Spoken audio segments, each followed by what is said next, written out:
Okay, great. Well, good afternoon, and thank you so much for joining us this afternoon for what's going to be a fantastic learning experience. I would like to extend a warm welcome to our two panelists, Paul and Myles, as well as all of you there in the audience. It's really great to see so many familiar names and new ones joining us. And while I'm introducing the webinar, please go ahead and type your name and organization and location into the chat so we can connect. Provided I did enable that today. If it's not working, I'll go back and check that in a sec. Well, my name is Kyra Newmoff Shields, and I'm the director of the Bright Cities program at the nationwide nonprofit Healthy Babies, Bright Futures. We measurably reduce babies' exposure to the toxic chemicals that harm brain development. Our panelists today, Paul and Myles, work at a firm called Free Range that helps mission-driven organizations promote social good. And as it turns out, our team at Healthy Babies, Bright Futures had the opportunity to work with Free Range last year to revitalize our website. You know, I thought we were going to simply update the colors and restructure our content, but I was very wrong. Paul and Myles and their colleagues at Free Range led us really through a collaborative storytelling process to drive meaningful action that creates change. Their work truly did delight me, and I love going to our new website. It's at hbbf.org if you want to take a peek. When Paul and Myles casually mentioned that they'd be happy to share storytelling strategies with a slightly larger audience, we immediately planned this webinar. So for the next hour, our hope is that you'll learn something new that helps you provide a springboard to tell your story in a way that connects with your target audience on an emotional level to move them to action. So now, let me orient you quickly to what's a pretty standard format. We'll try to save about 10 minutes at the end for Q&A. Please type your questions into the chat feature at the bottom of the screen, and I'll compile them. This webinar is being recorded, and of course, we'll share the link to all registered participants a couple days after the webinar. And now, it's my great pleasure to introduce our panelist.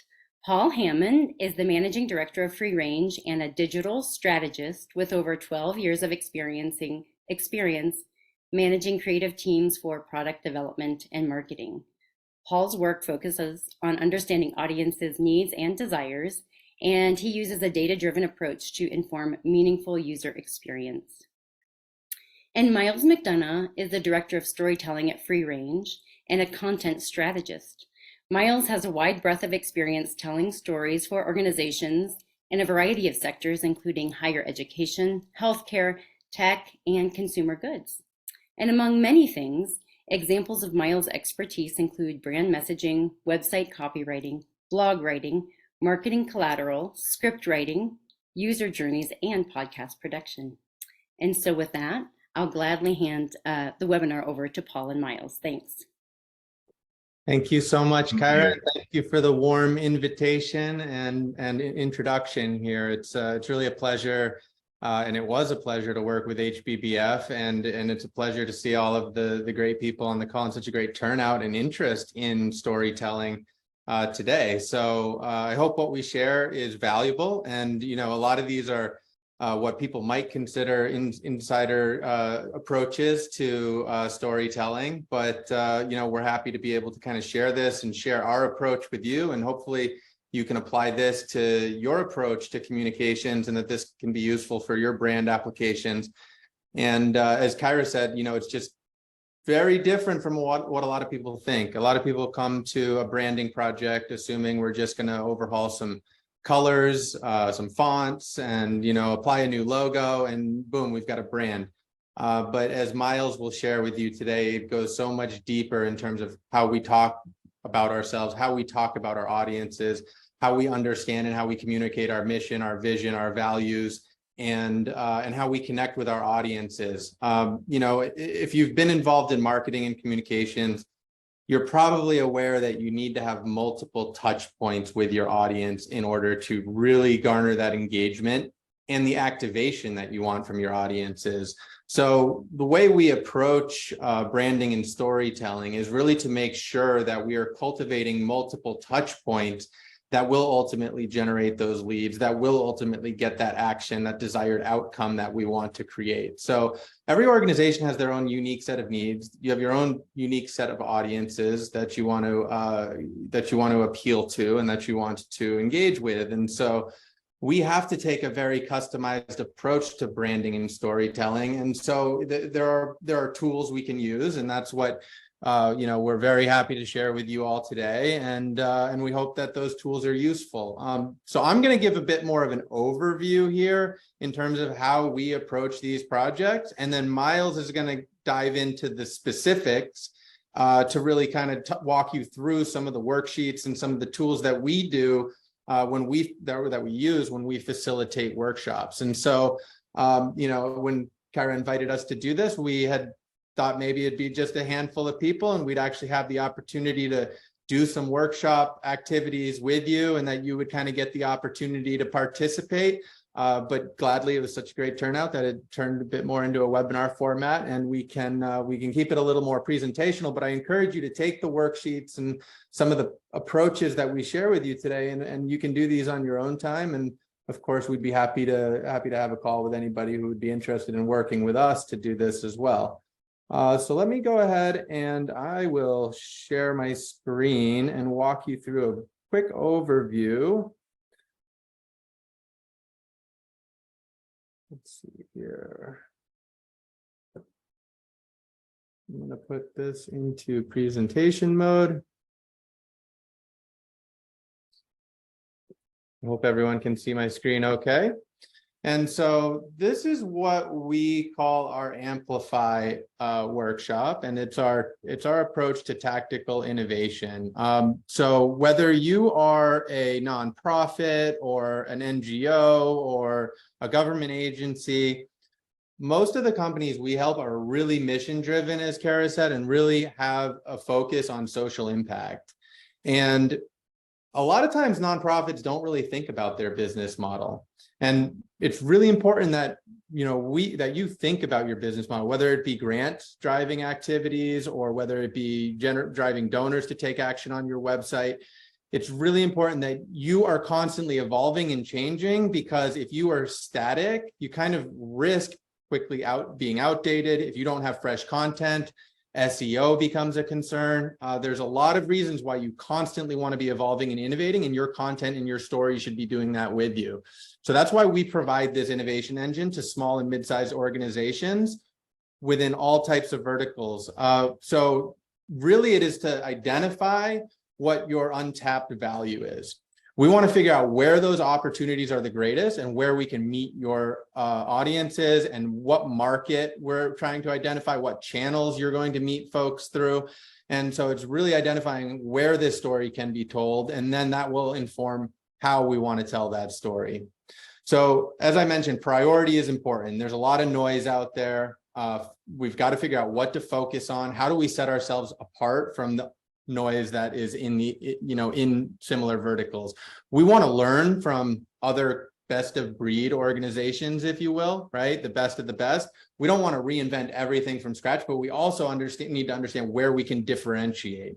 And so we always start by looking at inspiration. We want to do our research, do our homework, and I'll back up in a little bit and talk more about that approach, and certainly some of the worksheets that Myles will talk you through will help illuminate that approach. But we want to figure out, again, how can we evolve? How can we reach that next level from where we are today? There's always that room to take that next step. And so this is where we talk about brand. This is really self-awareness, understanding who we are. We want to create our own tone, our own personality, our own voice. So how do we communicate to our brand? How do we help make sure they are the hero of our story, and that we're not just putting ourselves on a pedestal? We need to foster and strengthen those relationships with customers. And so we want to figure out how we can cultivate that trust, how we bring them in under our umbrella, and how we empower our audiences and not just toot our own horn, which is a common pitfall of, that we all have. Thinking about story as a part of our brand is such an important aspect. We want to understand where we're coming from, our origin story. We want to understand who we are today. Who do we think we are internally? How do our own stakeholders perceive us? How do our external audiences perceive us? Is there a disconnect there? And then we want to understand what we aspire to be. What is our vision? We need a North Star. And it's so important that we have that North Star, whether it be a manifesto or a mantra, something that we can all rally behind and work toward a goal and work in the same direction. So often we have, or we see, a problem stem from multiple folks within an organization or audiences that are working in different directions toward different goals, and that all starts or falls apart with your story. Now, what is innovation? I think that is a buzzword. We know that innovation can certainly mean something different for different folks. And innovation to us is really how you navigate change. Change management is so important, especially as your organization grows. So you have to innovate not only on products and services, programs and initiatives, but you also need to innovate on how you navigate that change. It's really important that you have a strategy for change management, because you may have some advocates for change, but they will be very quickly quieted if there is not buy-in at an organizational level. So we have to both empower our stakeholders to initiate that change, but we also have to give them the opportunity to fail. And innovation is very hard, especially as your organization grows. And so it's really understanding what that risk tolerance is, how much can we take on, how much risk can we take, and there has to be that at some capacity within your organization if you're going to truly innovate and truly grow or change. We want to look at things, as I mentioned earlier, in the context of a business model as well. We want to understand, where can we create value and where can we relieve pain? So we have gain creators in the value creation section. We have pain relievers as a way of saving time, as a way of reducing pain points or solving things that other organizations simply don't have the capacity to do this. And we put this in the context of a business model. I'm sure many of you are familiar with the business model canvas. We have our own version of this at Free Range that we call the frame, and we put your business model into context of really understanding your channels, understanding your marketing strategies, and how these different components of your business model interact, because there are stories at every level of your business model that are really essential to tell. So there are internal stories, there are external stories, there are stories within marketing and sales, there are stories within your product and partnership and supply chain channels. And so this is really, again, going to be highly customized based on your organization and your business model, but we need to be telling stories, and we need to have that consistency across all divisions within your organization. We're going to ask a lot of hard-hitting questions to ourselves, and I think it's really important that you do this as well. You have to be able to acknowledge where you're wrong, where you're right, where there's opportunities for improvement. And a lot of people don't take the time or the energy to step back from their day-to-day. And so if you haven't done this in a while, I encourage you to do it, where you take a step back from, being in the weeds, in your job, analyzing data, whatever it is you do.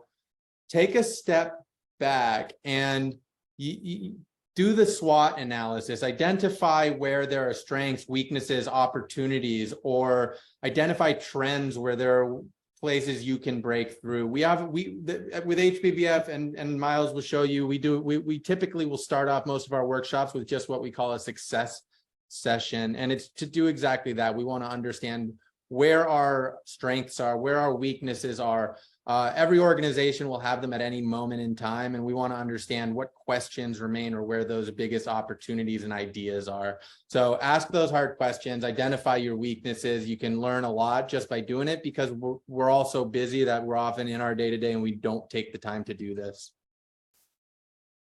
Bringing the brand to life visually, of course, is an important step, and I don't want to just completely gloss that over, right? It might be the most obvious, but good design is often unnoticeable, whereas bad design, it's the first thing you notice. And so it is important to have a good designer, somebody with a good eye, with the skills to work with the right skill set, whatever your medium is, whether it be display design in a museum or whether it be user experience, user interface, or often UX, UI, it's referred to design. or product design. Different designers are going to bring different skills to the table. In our experience working with a range of designers, some of our designers are really experts at brand. Some of them are really expert at UX, UI, and others are better at product or packaging design. And we've done a lot with display and event design as well. And so you really need to think about what is the design you're solving for, and who do we want to bring to the table. And if you're a good project manager, you can do that on your own as well. But yeah, I think it certainly helps to have a team that is just well versed working together and capable of managing a project from start to finish. And that's where, of course, group genius is what we call it at Free Range. And so as a leader, bringing the right people to the table at the right time is so important. And even the for-profit companies we work for, we vet them to make sure that they're not greenwashing, or that they're not they're not trying to come in and sort of pull the wool over anybody's eyes. We do have we do sort of drink our own juice, if you will, and we believe in the work that we do, and we want to make sure that every organization we work with has a truly positive mission and really is focused on doing social good. And so it's important you put your money where your mouth is. It's not just telling a story at the end of the day. You have to believe what you're saying. And so that's true for all the work that we do with all of our clients. And we've been fortunate to work with some really fantastic clients such as HBBF, and we've got some great testimonials, and very thankful for that. So the approach to get there, and this is kind of the last part of my presentation, and this is just really where, Free Range hits the road. And our approach, it's pretty simple, but I think any good framework is. And so the idea of our approach, and a lot of agencies will call our first step the understand step. And the understand step is really an opportunity for us to dig a little deeper. We work in so many industries and with so many different types of organizations that we don't pretend to be experts in the industries that we're working, or in the areas we're working. We need to learn from the organizations and our partners about the specifics. And so this is where we really do our secondary research, stakeholder interviews, focus groups. We will do a bit of our own primary and secondary research as needed. And this is our opportunity to identify that North Star, whether it be for a specific project or an ongoing mission.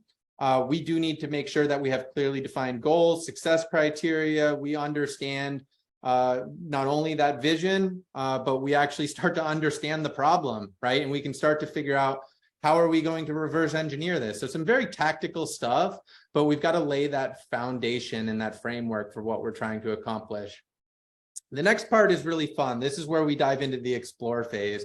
This is where I think we can really think big and think broad. And this is where the brainstorming can really come in. And we love to bring our clients into this process as much as possible. But of course, we also bring our creatives in, and we really want to explore the breadth of opportunities. This is where we think is big and as wide as possible. We try to break things, and really, it's messy, right? That's the creative process. We try to think of everything, the good, the bad, and the ugly. And that, of course, will hone in on a direction that will inform how we are going to create. And so we wrap up that explore phase with a lot of clarity. We really kind of bring that big dream or that broad spectrum of possibilities, and we hone in on one direction where we really have clear marching orders. We know what it is we're doing. We're starting to establish that foundational messaging, that brand, so that we can start to create. We can actually start to execute, whether it be the user UX, UI, user experience, user interface, and start to pull that all together. And then launch. This is where we can be very data-driven, analytical. This is where we can start to revise and optimize. And so that is a process where we want to constantly be improving. And there's a lot of great tools out there for, looking at user interactions in real time. You can use heat maps. Of course, Google Analytics provides some general bounce and, SEO data that you can start to get an idea of what pages are converting well, what pages are users interacting well. And you can start to improve your user journeys based on that, which call to actions are working, which ones aren't. I'm sure many of you folks are data-driven or the analytical type here, and can relate to that day-to-day work. So that is going to bring my portion of the presentation to a wrap. And Myles, our director of storytelling, is going to walk you through some of the more tactical pieces of our approach, so that you can start to understand how, if you can't work with free range or another agency in a similar method, this will help you start to understand maybe some of the tools that are available to you to do this on your own time. All right. Thank you, Paul, for the overview. So also thank you everybody on the call for joining us here today on the Thursday afternoon. Feel free to take a second, roll out your shoulders, crack your neck, settle in. We're getting into, as Paul said, some of the nitty-gritty of brand storytelling now that we have a sense of where it fits in an overall approach to branding work. I'm going to go ahead and share my screen here. And I'll say a few things before we dive into what it is that you're looking at in front of you right here. So we want to tell the story of a brand. What does it mean to tell the story of a brand? In order to figure out what a brand's story is and tell it effectively, it can be very, very helpful to first and foremost get a handful of key ingredients understood and organized. Among those, and we won't cover all of them today, we have a limited amount of time, but some of the most important include your audience. Who is it that you are speaking to? What do you want them to understand? What do you want them to know? Your values. What does your brand value in this world? What is it that your brand is trying to achieve, and for what reasons?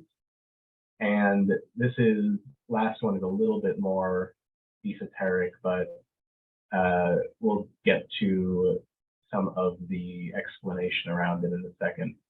What are some of the archetypes that your brand evokes in the minds of the people who are interacting with it? Those of you who are familiar with the work of Carl Jung may recognize that word, or you may have heard archetypes brought up in other business type seminars before.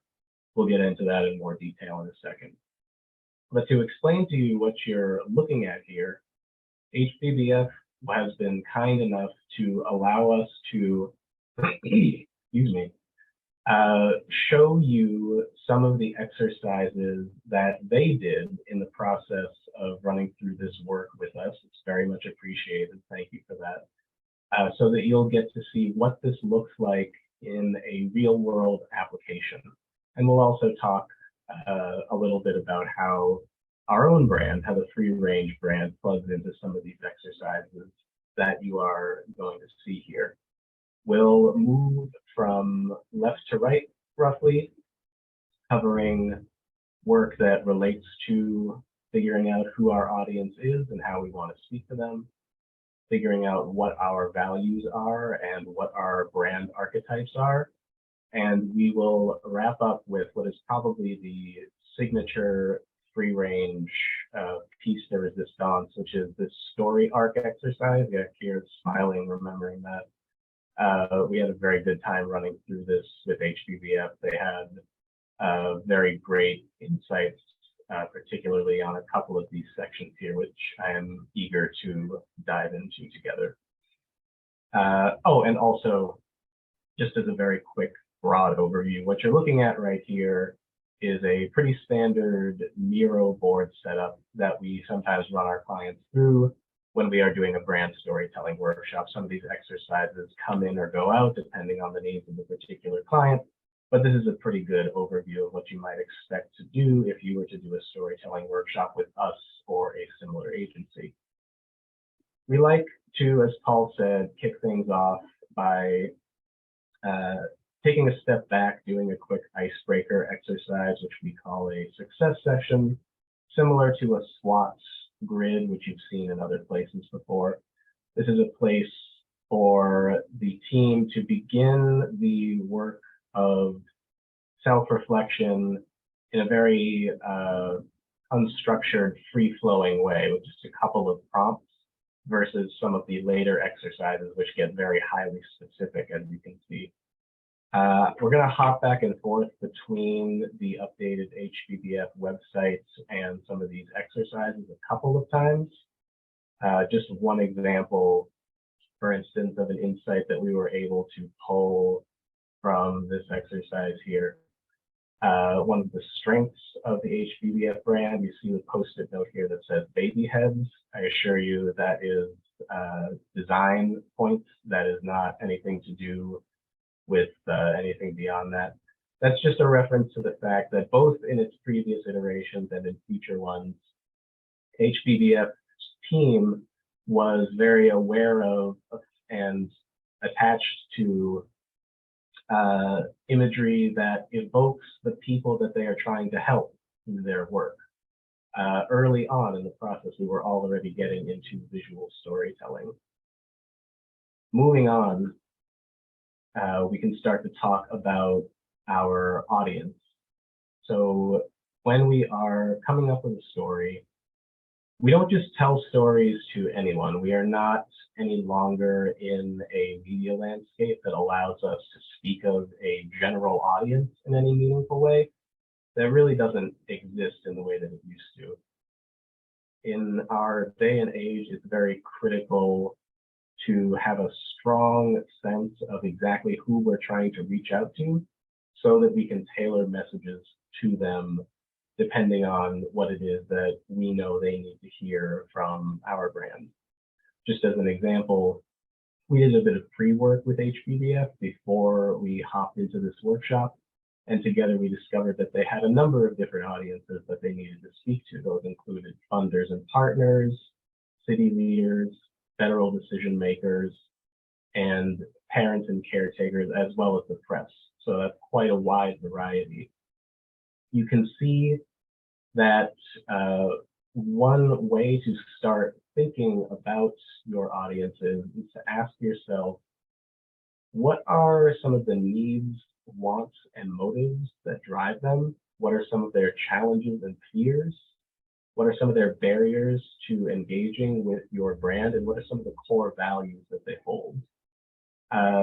You can find this particular worksheet in the Drive folder, which I believe we either have already shared with you. Yeah, for getting the note that that's already gone out.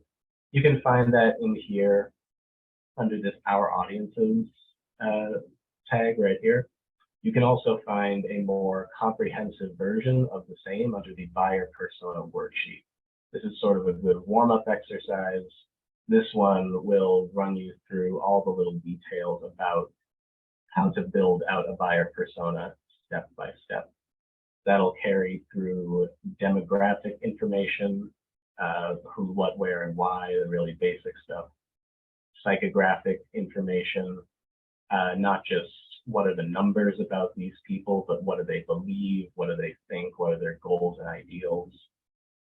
Some more stuff about goals and challenges here.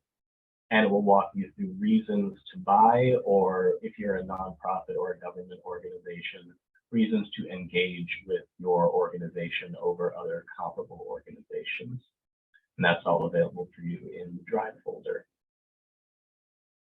Another thing that can be useful to do before you even dive into some of the value and archetype work is to ask yourself, not only who am I trying to get in touch with, but what is the path that they are going to take in order to reach my brand, or in order to reach engagement with my brand in a more comprehensive way.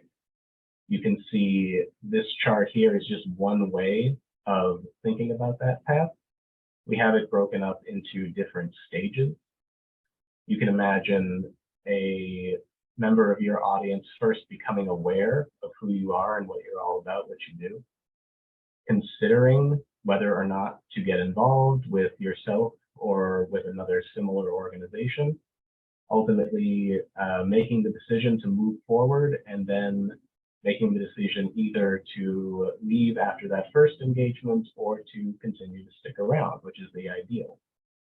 and the HBBF team, as you can see, cracker job of filling out these charts in depth for each of those steps, giving us valuable information about what each of these audiences were thinking, feeling, needing, and could be offered at each stage in that journey. The more detail you can put into this initial work here about your audiences, figuring out first and foremost who they are, second of all, what it is that they might want and need out of you, what's challenging to them, what makes them excited or even afraid, the easier your later work will be. Why is that the case?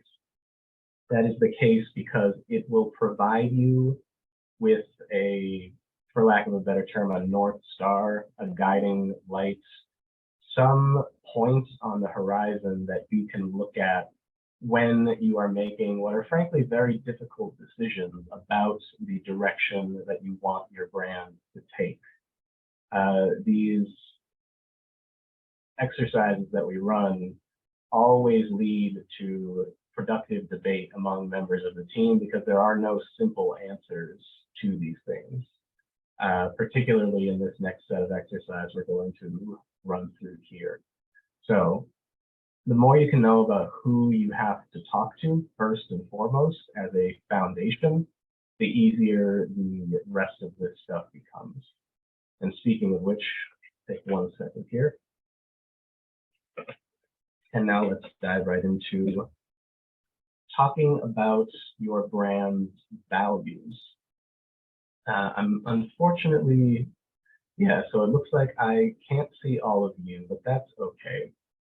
I was going to ask people to sound off if they were familiar with the work of a guy named Abraham Maslow. You can either say something in the chat about that or just, be happy if you know the connection. For those of you who are not familiar, Abraham Maslow, a humanist psychologist during the 20th century and onward, hugely influential. He developed a framework for thinking about human motivation that placed different values at different levels in relation to each other. If you've ever been,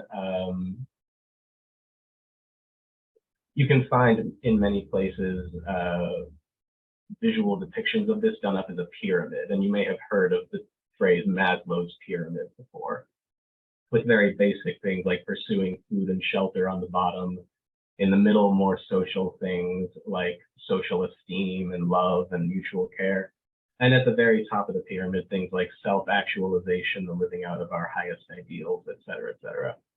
This is only one way to think about human value and human motivation. And in fact, we've had really productive discussions with clients on a number of occasions about alternative approaches and alternative thoughts. The reason we continue to think about it and fall back on it is it's a very simple, easy to apply framework that makes the discussion about values a lot more directed than it would otherwise be. Which, if you are working in a large organization with many people with varied ideas about how to move forward with some of these exercises, can be very useful. The more you can break it down, the more you can simplify it, the easier it can be to move forward and arrive at some understanding of your brand's values that will be applicable moving forward. Somewhat poetically, I should explain what you're looking at right now. This is something we're very proud of at Free Range. This is what we call our values and archetypes deck. We're working on making physical editions of this. If anybody knows a tarot card printer or a playing card printer, we'd love to hear from you. But the gist of what you're looking at is these are a list of cards front and back with, in the first instance, a handful of values listed according to level on that Maslow pyramid. And in the second instance, which we'll be looking at momentarily, a number of different custom archetype cards with some information attached to those. That's coming in a bit. For the first part here,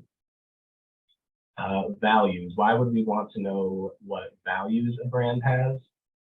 The values that a brand brings to its story will guide that story, will help determine the direction that that story takes. And very importantly, it will help set the tone for communication with your audience. Just as a very simple example, if we were to run through this exercise with a client, we might ask them to think about and choose, and we actually do try to force people to choose just one of these. It's very fun to watch people try and narrow it down. Among a list of values oriented around satisfying basic human needs, which of these would you say is most applicable to, say, HBBF or to free range or something like that? The brand that answers that safety is one of its key values, is one of its core values, will speak to audiences very differently from the brand that answers that curiosity is the value that it wants to pull from this list. That's just an extreme example, but you can imagine a brand oriented around safety. You can think of someone like ADT or a security company, similar organizations. A brand oriented around curiosity, Apple Computers is maybe one example. Adobe products might be another. And right away, you can already tell that initial decision leads to pretty definitive branching off in the way that we start to approach language, in the way that we think about visual design, in the way that we think about the mediums through which we communicate with people. A brand that chooses safety as a value or knows that that's just a part of who it is has to have a certain amount of gravitas to it, has to make people feel safe. A brand that is oriented around curiosity has to inspire. It has to be a little bit more playful. So these decisions do matter, and they do matter. They come early on, and they have big impacts further down the road. Let's see, quick time check here. I could talk about this forever, but we should move on to the archetype stuff so that we have time for the Q&A later on. Another question, another name drop, I suppose, for you. If anyone's familiar with the work of Carl Jung, you'll be interested in this part that comes next. Carl Jung, another psychologist, a psychoanalyst in his case, very much involved in, invested in an idea that he referred to as archetypes within the human psyche. Once again, a topic that we could just open up and pore over for hours together, but the really short and quick version of this, Jung argued fairly convincingly that there are a number of different, call them images, call them experiences, what have you, but patterns of relation and behavior within the human psyche that appear again and again in the storytelling and literary traditions of cultures around the world. Once again, we also like to emphasize at this point, whereas Carl Jung was very much a universalist, he argued that he found the key to the human psyche and that these archetypes existed everywhere, all at once, all the time. Findings since then have made his ideas a little bit more relativistic. They're still very, very, very useful, particularly for people who are trying to develop a brand story. The archetype cards that you see here are a little bit different from what you would tend to find if you were doing this exercise with another agency. There's a very common set of 12 out there that is derived fairly explicitly from Jung's work.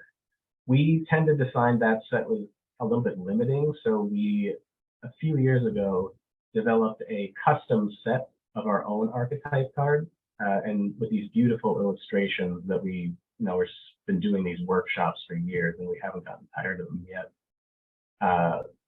We find that this gives us a little bit more flexibility. If you were to do this on your own time, for instance, if you were to, I think we've included it. Yeah, if you were to download the deck and run through this with your team, what you would do is you would run through first the values exercise together, and then probably one of the funnest parts of the entire experience, you would lay out all of the archetype cards on a desk, or if you're on a Zoom call, you can set them up on a Miro board like we have, and you'll try to answer for yourself which of these images, which of these associated keywords and bits of copy jumps out for me as something that resonates with me when I think about our brands. The answers are extremely revealing, both where there's immediate agreement among the team, but especially when there is exciting disagreements, or like people realizing that they have not yet come to a synthesized understanding of what their brand actually does mean to them. We've been in calls where 2 or more senior members of a team will be shocked at the archetype cards that their fellow team members pick out. And that leads to very fruitful back and forth about what the brand is actually standing for in the world and what it is that they're ultimately trying to accomplish. Things that, you know, we always assumed we were on the same page about, but it's not until we have this external stimulus to get things actually moving around in there that we realize there are opportunities for even further alignment, even further interweaving of our separate ideas about what this all means and where it's going. I think, yeah, we should probably scoot on over after that, but just to recap so far what we've been discussing, when we are putting a story together, it behooves us to know who we're talking to. Audience, you can use the exercises we've provided, or there's dozens of free branding audience exercises online that you can find. You can't find the deck elsewhere though, so do take that. Audiences, values, knowing what your brand values, what your brand will stand for, and what it won't stand for. That's important. And the archetype cards give you a little bit of extra insight into similar territory. Scooting on down, we want to make sure we leave time for this, but these are just a couple of other fun exercises that I think we have uploaded for you as well. This is one we call the magazine. Speaking of storytelling, this is a very kind of literal projection of the telling of the story out into the future. We asked HBBF to run through this with us. The basic idea here is to imagine that your brand has exploded in popularity or esteem or influence or what have you in the course of the last 10 years or so, and you are now on the front page of a national publication. We ask you, what is that magazine? What are some key headlines? What are some quotes that you've seen? Just a fun way to get people thinking about how they might like their story told in the wider world. This relates back to some of the stuff that Paul was describing, beginning to connect your story with a broader business strategy, very important. This benefit ladder is a slightly more technical look at the same sorts of things that we were discussing up here in the values exercise with Maslow. Whereas up there, we were thinking about how to map a brand's benefits onto a pyramid as described by Maslow. Here we start to think about the benefits that the organization offers and how they respond to some of those values and needs. And with that, perfect. We're just at a little bit of time left. This last exercise, one of our favorites, this is where we wrap it all up, bring it all together. Last name drop of the day, if you're familiar with the work of Joseph Campbell, this is an exercise that you can do on your own time as well. You can map some of the work that you would have derived from other portions of this work onto what's called the hero's journey and get a really good workable framework for your brand story in a relatively short period of time.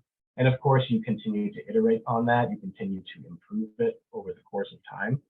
But if you're looking if you want something to take away from your call today, one thing that you can do immediately, in addition to downloading those various worksheets, is to study up on the hero's journey and the hero's journey as a storytelling framework.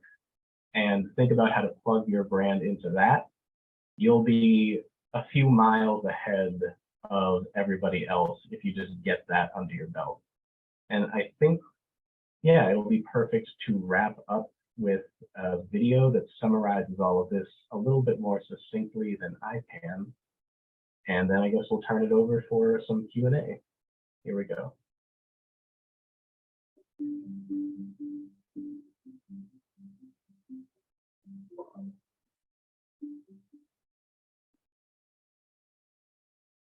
We humans have always been obsessed with communicating. It's how we turn ideas into the glue that binds us together, into tribes and society. In oral tradition, an idea spreads from person to person. Everyone briefly owns it, modifies it, and can choose to pass it through social networks or let it die. It's survival of the fittest, and only the most compelling ideas thrive. But the last 100 years of the broadcast era changed all that. Here, audiences became consumers of ideas, not participants in spreading them. Brands and causes with access to broadcast could guarantee attention. It became survival of the richest. Now that the broadcast era is ending, what will come next? With audiences again in charge of what ideas they seek, skip, and pass along, we are entering a time that looks like a digitally empowered version of the oral tradition. The digital era. Here it's survival of the fittest again. And what kind of ideas survive in any oral tradition? Stories. It's time we all became storytellers again. But how? It starts by thinking of your brand itself as a story. Every communication you create is another chapter in an unfolding epic starring you and your audience. On the surface of any story, you'll find characters, settings, conflict. None of these things are placed there by chance. Every visible element of a well-told story is there to illustrate a core truth about the world, a moral of the story. Morals are themselves expressions of values that the storyteller wants to share. Different values create vastly different morals in story surfaces. Joseph Campbell, who studied stories across cultures and millennia, discovered the most universally successful stories or myths call audiences to higher human values, like community, justice, truth, and self-expression. Campbell also uncovered the hero's journey, a formula for iconic storytelling that has always worked. We still see it everywhere, and it provides huge insights for a story-based brand. An unlikely hero, a powerless outsider, muddled through a broken world. She wants to live out her higher values, but feels powerless to do so. Then she meets a mentor who tells her so much more is possible. He gives her a magic gift and calls her to a dangerous adventure of self-discovery. On this adventure, she confronts the evil source of the world's brokenness and seizes a treasure with which she comes back to heal society. Audiences thrilled to hear this story again and again. Brands can use this formula to become storytelling masters too. How? Start with the hero. This hero doesn't start out as the insider, the one with the power. She is an outsider to your brand. So she's not you. The hero of your story is your audience. So if you're not the hero, who are you? The mentor. You are the character that reveals more is possible. You work to connect audiences to their deeper values. You teach a core truth, a moral of the story that provides hope to heal a broken world. Stop talking about how great you are and start telling stories about how great your audience can be. And give them a magic gift, something that makes the adventure you are offering seem likely to succeed. A great brand gift has taken good story brands and made them cultural icons.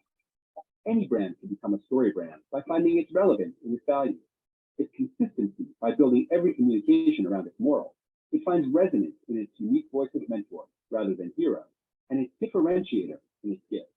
But that's the easy part. In the transparent world of the digital era, mythic success will take something more, a commitment to live the higher values you espouse. Those that don't will lose credibility and their stories with it.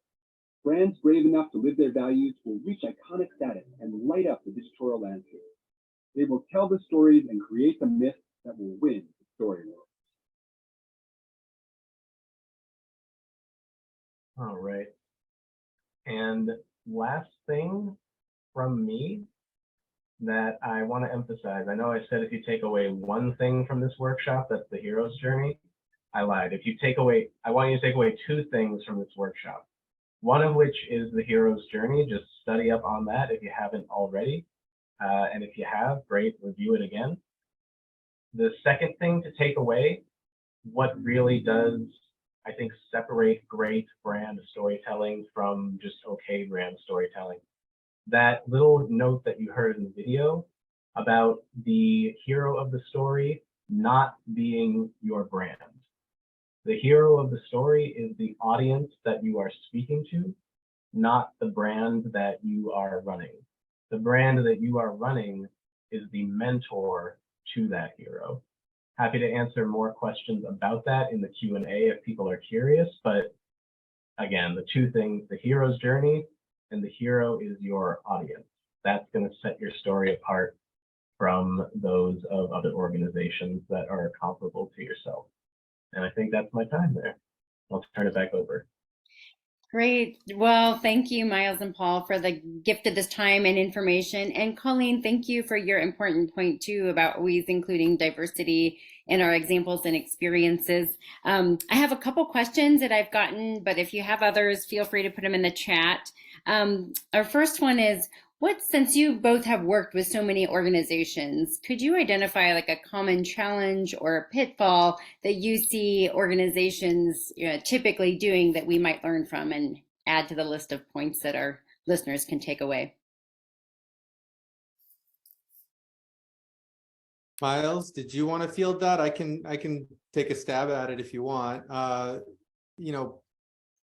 It's a really good question, right? It's a very difficult question to answer because, of course, there are a lot of different pitfalls that people could fall into when trying to build out a brand story. And so I think the first one actually that I can think of is what Myles just pointed out, where a lot of folks try to be the hero of their own story, whereas you really want to be the mentor and you want to be giving a gift to the hero, right? To your audience. You're providing them and empowering your audience to take action with that gift that you give to the hero of the story. So I think that is probably one of the biggest pitfalls from sort of a high level.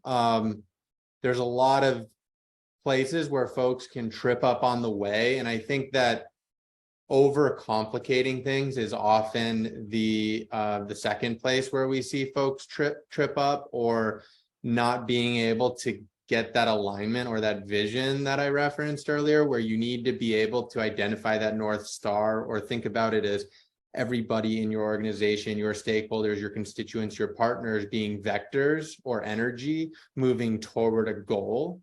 That is just such an important philosophical idea of energy moving in one direction versus energy, countering the effort. So I would just really, figure out a way to get internal alignment before even trying to make sure you tackle a lot of these exercises and trying to, jump too far ahead without making sure that you have that internal alignment first, will really make sure that your efforts are rewarding. Otherwise, you just may end up be kind of working against each other. And so stakeholder management is a big part of what we do, especially when we're working with larger organizations who have, their own org charts and their own interests and their own, busy schedules. We need to make sure that we're getting that internal alignment.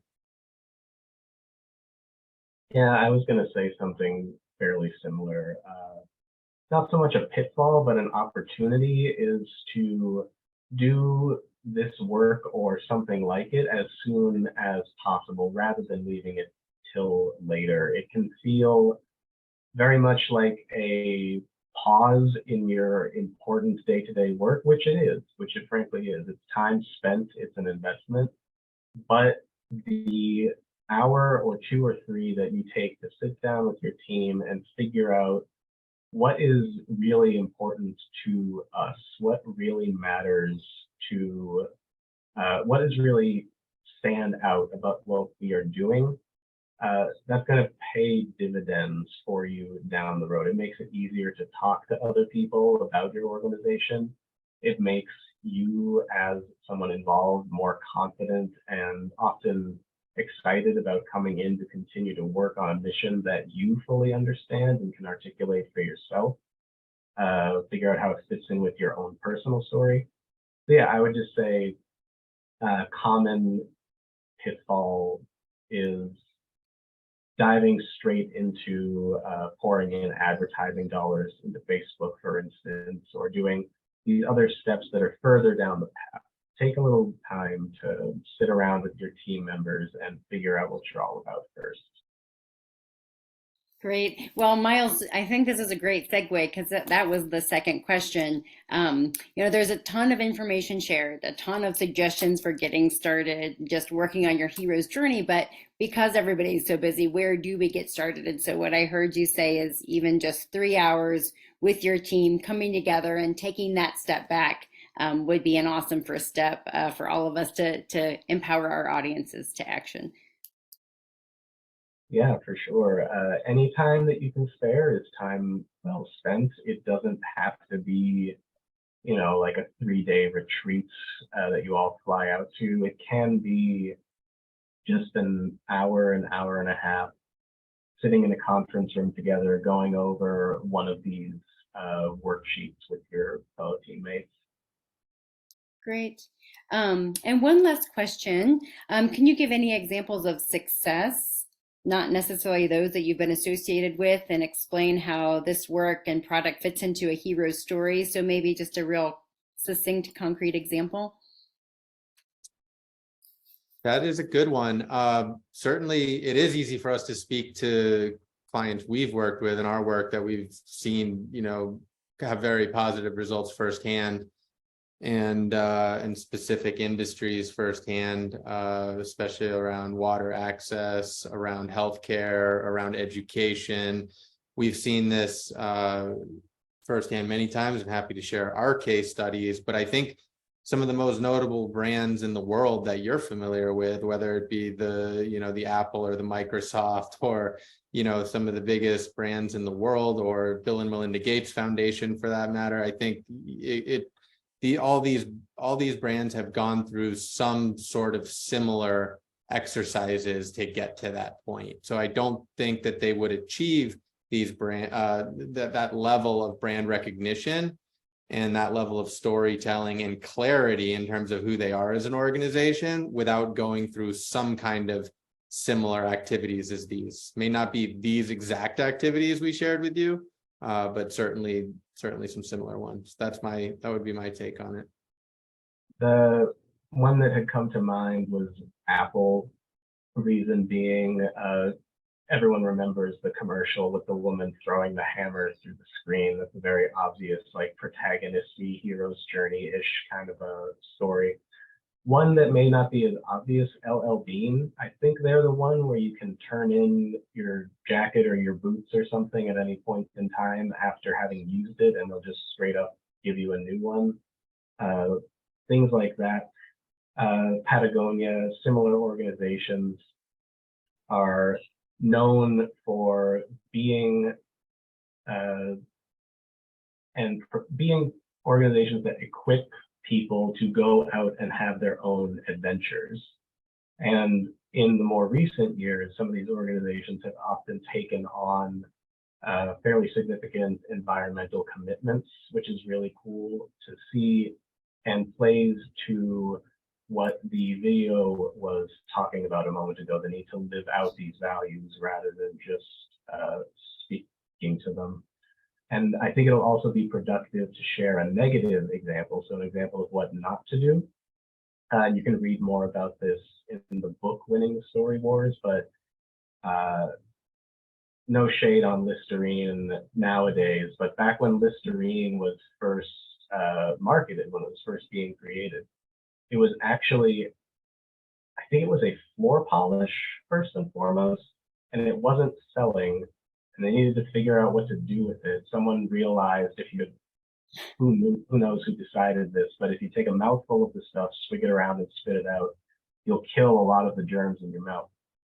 And it can make your breath smell a bit better for a short amount of time. Marketers at the time came up with the word halitosis, to reconceive of bad breath as a disease, to make people scared about having bad breath, and developed an entire marketing campaign around it specifically to move this product. In the book, Jonas Sachs describes that as an example of like fear-based marketing, which is something to avoid. What we want to do is create stories that put people in the position not of somebody who is drowning and in need of our angelic help, but as potential heroes who just need a little boost to do really powerful things on their own. Great. Well, on that note, I think our time this afternoon comes to a close. Thank you, Paul and Myles, for being here. Thank you, audience members. For anyone that wants to continue talking about storytelling or working together, please don't hesitate to reach out with either of our organizations or others that have shared their information in the chat. And so best of luck and thanks again. Thank you so much for the invitation, and hopefully you guys all got value from this. Feel free to reach out to Myles or myself at paul@freerange.com or myles@freerange.com. Okay. Bye, everyone. Thanks, everyone. Take care, everyone.